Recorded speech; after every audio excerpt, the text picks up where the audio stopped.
स्वामी जी, आपके श्री चरणों में अनंत कोटि शीर्षाष्टांग दंडवत। मेरा ये सवाल है आपसे कि अगर आत्मा परमात्मा का ही अंश है तो उसका उद्देश्य ही परमात्मा की प्राप्ति है, तो फिर किस कारणवश वो परमात्मा से अलग होता है और उसे 84 लाख योनि क्यों घूमनी पड़ती है? साष्टांग सवाल बहुत अच्छा है आपका, बहुत ऊंचा है, समझना आवश्यक है। अगर ये सवाल ऐसा है,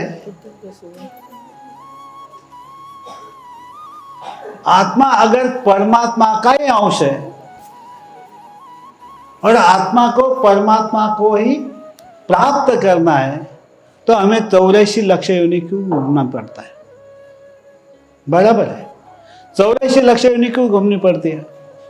क्योंकि उस परमात्मा ने खुद का ही अंश जब अपने से बाहर किया तो इस सृष्टि में डाल दिया और हमें शरीर मिल गया इंसान का। मनुष्य का शरीर की प्राप्ति हो गई। जब मनुष्य की शरीर की प्राप्ति हो गई तो हम इस भूल भुलैया में भूल गए, फंस गए। क्या हुआ? इस दो आंखों से जो हम देखने लगे, हर चीज, हर प्राणी जो जो आवश्यक है वो चीजों के लिए, तो क्या हुआ? हमारे अंदर एक भाव जागृत हो गया, मुझे ये चाहिए, वो चाहिए, उससे कर्म हो गया। ये धरा या सृष्टि, ये सब कुछ विश्व, इसमें क्या सब कुछ है कि कर्म से ही गति है। हमारे कर्म कैसे है? परमात्मा तो क्या है? वो तो शुद्ध है, पवित्र है, निर्गुण है, निराकार है। वैसे ही उनका अंश भी है, वही अंश है। आत्मा निर्गुण निराकार ही है, लेकिन बंधन युक्त जो हमारा शरीर है, इस शरीर से क्या हुआ? हमसे गलत चाहत निर्माण हुई, हमारे से गलत इच्छाएं हुई, गलत तरह से हमारे विकार जागृत हो गए, जिसके कारण हमारे अंदर क्या हुआ? स्वार्थ के लिए, लोभ के लिए, आसक्ति के कारण हम सही गलत भूल गए। हम स्वयं को, आत्मा को भूल गए। तो हम शुद्ध रहे क्या? कर्म से अशुद्ध हो गए, अशुद्ध हो गए, शूद्र हो गए। कर्म ही हमारे गलत हो गए तो हम कैसे हो गए? अशुद्ध हो गए, शूद्र हो गए। हमारी सोच गलत हो गई, हमारे अंदर विकार आ गए और कर्म से बंध गया वो आत्मा, हम स्वयं। समझे? तो आत्मा, अगर हम आत्मा को ही भूल गए और हमारे याद रहा हमारा शरीर, जो शरीर कोई भी कर्म करता रहा तो बंधन में चला गया। और जब बंधन में चला जाता है तो उसको फिर से इंसान का भी जन्म नहीं मिलेगा। जैसा कर्म वैसा ही फल, उसीलिए नरक बनाया गया। नरक में शिक्षाएं होती है, फिर बाद में वहां से मृत्यु होती है। आत्मा तो शिक्षा कोई होती नहीं है, कुछ होता नहीं है आत्मा को, पहले ध्यान में रखना है। वो निर्गुण निराकार है। लेकिन सूक्ष्म शरीर को शिक्षा होती है। सूक्ष्म यानी वो आंखों से दिखाई नहीं देता, लेकिन जितनी हमारी बॉडी होती है उतना ही सूक्ष्म शरीर होता है। और ये सूक्ष्म शरीर को शिक्षा भुगतनी पड़ती है, फिर बाद में वहां पे हमारी सही मृत्यु होती है। फिर आत्मा को 84 लाख योनि जैसा कर्म होगा उस प्रकार से जीवस्य जीवनम, उस प्रकार से 84 लाख योनि घूमनी पड़ती है। एक जीव दूसरे जीव पर जीता है, इतना याद रखना। इसीलिए जीवस्य जीवनम ऐसा है। तो इसीलिए हमको 84 लाख योनि फिर घूमना पड़ता है। और अगर हम स्वयं को याद रखते हैं, परमात्मा स्वरूप आत्मा होते हुए भी, उनके अंश होते हुए भी वो परमात्मा से छूट जाती है। परमात्मा तो यही कहता है कि तू सही कर्म कर, और सही कर्म करते हुए खुद को याद रख और मुझे पाने की कोशिश कर। उसका तो खेल है, उसने खेल रचा दिया, हम तो फंस गए। हम फंसे भाई। कौन फंसा है? कौन फंसा है? हम फंसे नहीं, परमात्मा ही विराजमान है ना, उसका अंश निर्मल सब जगह विराजमान है। उसे तो हम ब्रह्म कहते हैं। वो शाश्वत है, सनातन है, अनादि है। समझे? लेकिन वो निर्गुण निराकार होने के कारण हम पृथक हो गए, अलग हो गए। हमारे कर्म, हमने खुद को परमात्मा से अलग कर लिया हमारे कर्म से। समझ में आया? अभी हमारे कर्म से हम अलग हुए। उन्होंने तो हमें सही रास्ता दिखाया था। तुझे मुझे पाना है, तू मेरे तरह पे आ जा। यही आनंद है, यही प्रेम है, यहां पे ही प्रेम मिलेगा, यही आनंद मिलेगा। लेकिन हम तो आनंद और प्रेम, सुख, दुख इसके पीछे घूमने लगे, संसार के पीछे लग गए। और जितना संसार करते रहेंगे उसमें क्या कभी आनंद मिलेगा? कभी सुख मिलेगा?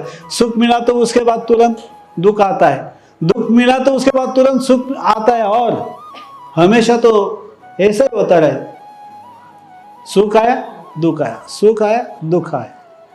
किसी को यहां पे आनंद मिलता नहीं है, सुख दुख के बीच जिंदगी बीत जाती है। लेकिन हमारी जो आवश्यकताएं है वो बढ़ गई, हमारी सुविधाएं ज्यादा बढ़ा ली, उसके लिए उसके पीछे भागने लगे, सत असत्य बोलने लगे, झूठ बोलने लग गए। हमारे विकार, इंद्रियों के कारण हमारे विकार बढ़ते गए, वासनाएं बढ़ी, आसक्तियां बढ़ी, लोभ बढ़ गया। और इसके कारण हम किसी का द्वेष करने लग गए, मत्सर करने लग गए। और उसमें अहम भाव भी आ गया, मैं यानी शरीर, मैं ऐसा हूं, मैं ये करता हूं, मैं परिवार का पोषण करता हूं, मैं परिवार के लिए सब कुछ करता हूं, मैं हो गया शरीर और खुद को, आत्मा को भूल गया। तो 84 लक्ष योनि आनी ही है, आनी है। क्योंकि खुद को भूल गए ना हमने तो शरीर को याद रखा, आत्मा को याद ही नहीं रखा। मुझे ये चाहिए, वो चाहिए, ऐसा होना चाहिए, मेरी बीवी ऐसी हो, मेरे बच्चे ऐसे हो, बच्चों के लिए इतना होना चाहिए, बच्चों के लिए अच्छा बंगला बनाऊंगा, गाड़ियां लूंगा। और क्या उसके पीछे भागने लग गया आज का इंसान। परिवार का लिए कुछ भी करने को तैयार हो गया। तो कर्म तो बढ़ेंगे ही ना। जब कर्म ही बढ़ गए, खुद को ही भूल गए, आत्मा को भूल गए, हमने तो शरीर को याद रखा। जो भी सुविधा तो शरीर को लगती है, आत्मा को क्या लगा? उसको तो खाने को भी नहीं लगता, पीने को भी नहीं लगता, कुछ नहीं लगता, शरीर को लगता है। लेकिन उस परमात्मा ने हमें इतना कहा है कि तू विकारों में मत जा, तू मुझे याद रख, मेरे तरफ तेरा ध्यान होना चाहिए। संसार करते हुए कोई भी विकार तुझे छू ना पाए तो तू मेरे तरफ आ जाएगा। हम बोलते हैं किसने देखा भाई परमात्मा? आज तक तो हमने देखा ही नहीं, मैं कौन हूं मुझे मालूम ही नहीं। शरीर मिला है, खा लो पी लो ऐश कर लो, तो इससे तो आत्मा तो कितना बंधन में आ जाएगा। हम खुद आत्मा है होते हुए हम शरीर को याद रखा, आज न कल तो उसका तो नाश हो जाएगा। शरीर तो, मौत तो आने ही वाली है, मृत्यु तो एक दिन होने ही वाली है हमारी। मृत्यु के बाद सच का पता चलता है, पहले तो पता ही चलता नहीं ना। मृत्यु होने के बाद पता चलेगा कि मैं कौन हूं, मैं यहां क्यों आया, ये तो मुझे पता ही नहीं था। भगवान मुझे मिलना था, भगवान की भक्ति करनी थी, वो मैं भूल गया और खाली संसार के पीछे भागता रहा। और संसार के तो आज तक किसी का पूरा हुआ नहीं। राजा महाराजों का कम नहीं पूरा नहीं हुआ तो हमारा कहाँ से होगा। बिल गेट्स का पूरा नहीं हुआ, किसी का पूरा नहीं हुआ, हमारा कहाँ से पूरा होगा भाई संसार। आशाएं कभी कम होती नहीं है, वो बढ़ती जाती है। विकार बढ़ते जाते हैं, कामनाएं बढ़ती जाती है, वासनाएं बढ़ती जाती है। जितना वासनाओं के पीछे, कामनाओं के पीछे, आसक्ति के पीछे, लोभ के पीछे भागोगे उतने कर्म बढ़ते जाते हैं। इसीलिए 84 लक्ष्य नहीं आती है, क्योंकि परमात्मा शुद्ध है तो शुद्ध को ही लेगा ना, अशुद्ध को कैसे ले लेगा। वो पवित्र है, श्रेष्ठ है, निर्गुण निराकार है, वो आनंद स्वरूप है, प्रेम स्वरूप है। तो हमको भी आनंद स्वरूप, अगर प्रेम स्वरूप परमात्मा के पास जाना है तो हमें पहले याद रखना पड़ेगा कि मैं कौन हूं। जब तक मैं कौन हूं, आत्मा हूं, ये जब तक हमारे समझ में नहीं आता तब तो हम तो संसार को बहुत मान्यताएं देते हैं। मेरा संसार अच्छा हो, मेरा बच्चे का संसार अच्छा हो, मेरा परिवार अच्छा हो, मेरे परिवार को बहुत सुख मिले, दुख कभी ना मिले, वो बीमार भी ना गिरे, कुछ भी करे तो बीमार ना गिरे, कैसी भी गाड़ी चलाए तो एक्सीडेंट ना होवे। कैसा चलेगा भाई। दुख तो आना ही है, दुख के सिवाय संसार में कुछ है ही नहीं। इसीलिए संतों ने कहा है, एक छोटा सा सुख मिलता है और दुख पहाड़ जितना होता है, लेकिन दुख में भी हम आनंद मनाते हैं। दुख तो दुख करते रहो, विकार अच्छे है हमारे, कामनाएं अच्छी है, वासनाएं अच्छी है, आसक्ति को प्राधान्य दे दिया, दुख कितना है हमारे पीछे। वही दुख लेने के लिए फिर से जन्म, वो भोग योनि भोगना पड़ता है, फिर बाद में कब जाकर कहीं और इंसान की जन्म मिलेगा। जब तक हम स्वयं की खोज नहीं करते, मैं आत्मा हूं ये समझ नहीं लेते, तब तक हम परमात्मा या भगवान की किसी भी भगवान की भक्ति नहीं कर सकते। तब तक मोक्ष गति नहीं प्राप्त कर सकते, परमात्मा तक जाने का रास्ता नहीं मिल सकता। परमात्मा तक जाने का रास्ता अगर हमें ढूंढना है तो हमें भक्ति करनी पड़ेगी, हमें भक्त होना पड़ेगा, फिर साधक होना पड़ेगा, साधना करनी पड़ेगी, तब जाकर परमात्मा की तरफ हमारा जाने का रास्ता खुला हो जाएगा। नहीं तो हमें 84 लक्ष्य नहीं तो भटकना पड़ेगा। अशुद्ध है उसको 84 लक्ष्य नहीं है, जो शुद्ध है उसको मोक्ष गति है, उसके ऊपर जाएगा। यही तो है। उसने तो ऐसा थोड़ा कहा कि तू संसारी करता है, उसने तो ज्ञान भी दिया है, ऋषि मुनियों ने ज्ञान दिया, वही तो पहले गुरु बन बैठे, फिर बाद में परमात्मा ही है।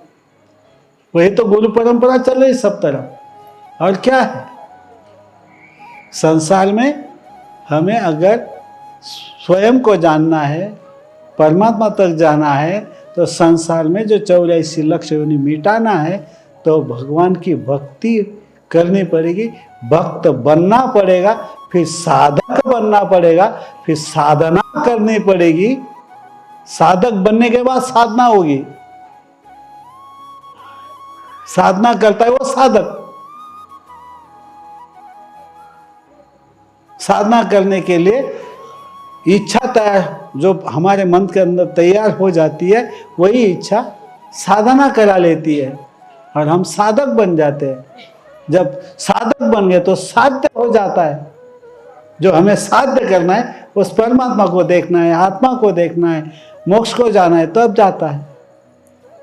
तो 84 लक्ष योनि मिटाने के लिए उसने हमारे कर्म के हिसाब से हमें 84 लक्ष योनि मिली। शरीर कर्म करता है, हम परमात्मा को भगवान को भूल गए, हम दादाजी को भूल गए। दादाजी ने हमें सब कुछ सिखाया, लेकिन हम दादाजी को भूल गए, भगवान को भूल गए, परमात्मा को भूल गए। तो साधना करनी पड़ेगी, भक्त बनना पड़ेगा, नहीं तो 84 लक्ष योनि भटकना ही पड़ेगा। ये चक्र है जन्म मृत्यु का, इस चक्र से बाहर निकलना पड़ेगा। जय श्री दादाजी।